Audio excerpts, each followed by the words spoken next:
काफ़ी समय बाद यह वीडियो अपलोड हो रहा है। कुछ व्यस्तता के कारण मैं वीडियो अपलोड नहीं कर पाया था, गुप्त नवरात्रि इत्यादि चल रहे थे बीच में। तो आज हम जिस टॉपिक पे बात करने वाले हैं एक बहुत ही महत्वपूर्ण टॉपिक है और बहुत से लोग इससे संबंधित प्रश्न भी किया करते हैं। प्रतिकूलता। जीवन में प्रतिकूलता क्यों आती है?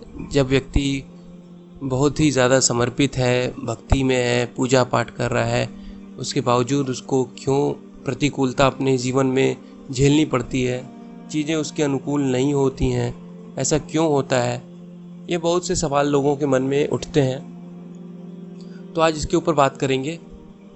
देखिए, मैं ये मानता हूँ कि प्रतिकूलता एक ऐसी चीज़ है जो ईश्वर के हमें करीब लाता है।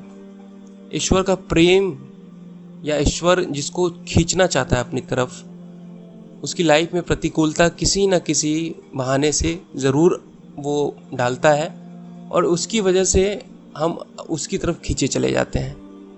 दो तरह के लोग होते हैं अगर देखा जाए तो। एक व्यक्ति कोई गलत काम करके अहमवश, आसक्तिवश उसको अपनी गलती का आभास नहीं होता है और गलत कार्य करता रहता है। दूसरे प्रकार का व्यक्ति, उसको यह पता रहता है कि वह कोई गलती किया और उसकी इंद्रियों में वो वश में आ करके कोई गलत काम कर ही देता है, गलत कार्य कर देता है, लेकिन उसके अंदर अहम नहीं है, किसी चीज़ की आसक्ति उतनी ज़्यादा नहीं है। लेकिन आम मनुष्य है, उसकी अपनी इंद्रियों पे किसी प्रकार का नियंत्रण नहीं है, या वो किसी तरीके की ध्यान, योग इत्यादि से या प्राणायाम इत्यादि से अपने आप को इन सब चीज़ों से रक्षा नहीं कर पाता है, उससे गलतियाँ हो जाती हैं। लेकिन वो फिर महसूस करता है कि उससे गलती हुई।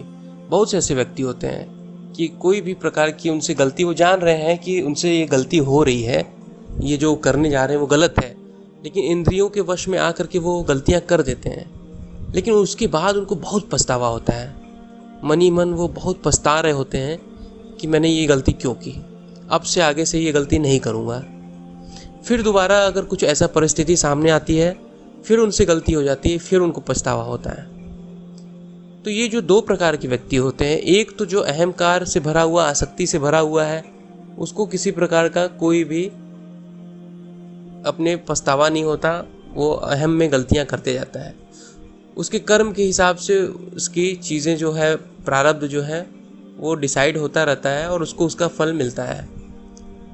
लेकिन जो इस प्रकार के व्यक्ति हैं, जिनका आत्मग्लानि जिनको होती है किसी चीज़ का, लेकिन वो इंद्रियों के वश में होकर बार बार गलतियां कर देते हैं और उनको बार बार पछतावा होता है इस चीज़ का, वो जानते हैं कि ये चीज़ गलत है। ऐसे व्यक्ति परमात्मा के बहुत करीब होते हैं। इनकी आत्मा जागृति अंदर ही अंदर होती है, लेकिन किसी न किसी वजह से ये अपने इंद्रियों को अपने वश में नहीं कर पाए रहते हैं, या अपनी जो सामने जो परिस्थिति है उसको अपने अनुकूल नहीं बना पाते हैं और ये उसमें उलझ के रह जाते हैं। लेकिन इनको फिर इनकी आत्मग्लानि होती है, इनकी पवित्र आत्मा इनको अंदर से कोसती है कि गलती हुई तुमसे। ऐसे व्यक्तियों के जीवन में वो पूजा पाठ भी करते हैं, भक्ति भी करते हैं, लेकिन अक्सर गलतियां भी उनसे हो जाती है।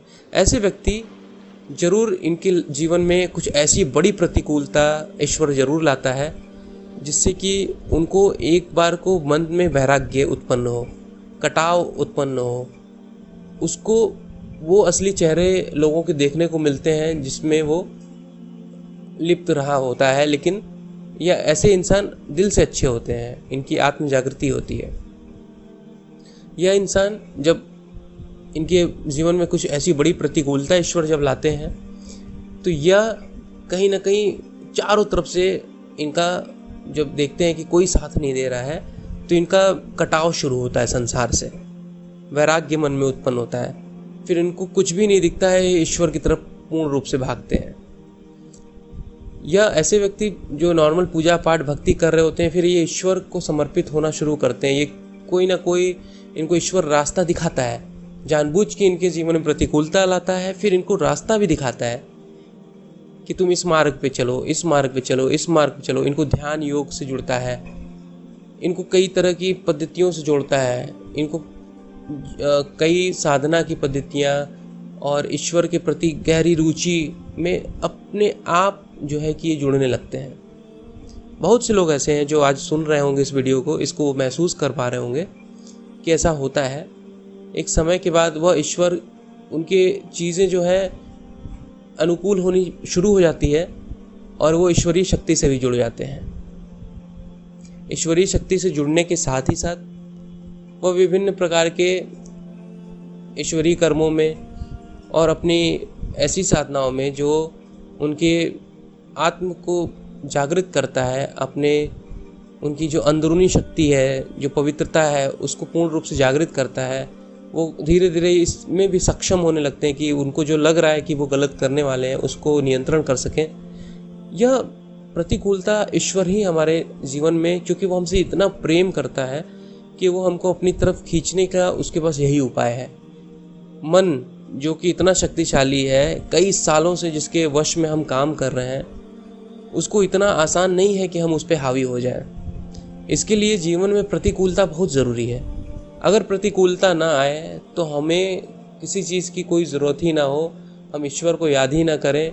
यह इतना स्वार्थपूर्ण जीवन है कि इसमें मतलब अगर हमारे साथ सब अच्छा हो रहा हो तो हमें कभी किसी को ज़रूरत ही नहीं कि ईश्वर को याद करना, या लोग ध्यान योग साधनाओं से क्यों जुड़ेंगे। लेकिन ईश्वर प्राप्ति के लिए जो परमार्थ मार्ग है उस पे जुड़ने के लिए कुछ व्यक्ति तो बचपन से ही, जैसे संतों की कुछ संत बचपन से ही आत्म जागृत होते हैं, वो जुड़ जाते हैं। लेकिन एक सामान्य व्यक्ति जिनका प्रारब्ध है, ईश्वर जिनसे प्रेम करता है और वो किसी न किसी इस मन के चक्कर में फंस के, अपनी इंद्रियों के चक्कर में फंस के गलत कार्य करते हैं और पूजा पाठ कर रहे होते हैं, तो उसके फलस्वरूप उनके जीवन में ऐसी प्रतिकूलता आती है जो जिससे वो ईश्वर की तरफ भागते हैं। फिर उनकी चीज़ें धीरे धीरे खुद ही अनुकूल होती है और वो ईश्वरीय शक्ति से भी जुड़ जाते हैं। तो ऐसे व्यक्ति फिर भौतिक जीवन को भी अच्छे से जीना शुरू करते हैं और परमार्थ के रास्ते पे भी चलने लगते हैं, और स्वतः इनके जीवन में ईश्वरीय तत्व से संबंधित ज्ञान जो है घटित होना शुरू हो जाता है। ऐसे बहुत से व्यक्ति हैं जो कि इस प्रकार की चीज़ों से गुजर चुके हैं और इसको बड़े अच्छे से महसूस करते हैं। तो जीवन में प्रतिकूलता कभी गलत मत समझिए कि प्रतिकूलता आई ईश्वर की वजह से आ गई, या हमारे कर्मों की वजह से आ गई, या किसी भी वजह से। ये समझिए कि ये प्रतिकूलता आई है तो यह कुछ बड़ा दे करके जाएगी जीवन में, कुछ परमार्थ का मार्ग से जोड़ेगी हमें, या कुछ ऐसा जीवन में ऐसा बड़ा परिवर्तन आने वाला है जिसकी वजह से ये प्रतिकूलता हमारे जीवन में आई है। एक बड़ी अनुकूलता जो है जीवन की, एक बड़ी प्रतिकूलता की वजह से आती है। तो जीवन में यह प्रतिकूलता आपके ये लगी, अगर किसी की आ रही है या लगी है एक के बाद एक, तो इससे घबराए ना। एक बड़ा अनुकूल परिस्थिति आपके सामने आने वाला है, इसलिए यह प्रतिकूलता आपके सामने है। तो मैं सोचा कि आज इस टॉपिक पे आप सबसे बात करूं और समझाने की कोशिश किया हूं अपनी तरफ से, और जैसा भी होगा आप सब कमेंट ज़रूर करें इस वीडियो पे और अपनी राय भी दें, और इसको ज़्यादा से ज़्यादा शेयर करें, चैनल को सब्सक्राइब करें, लाइक करें। और अगले वीडियो में मैं कुछ और अच्छे रोचक तथ्यों के साथ आप सबसे मिलूँगा।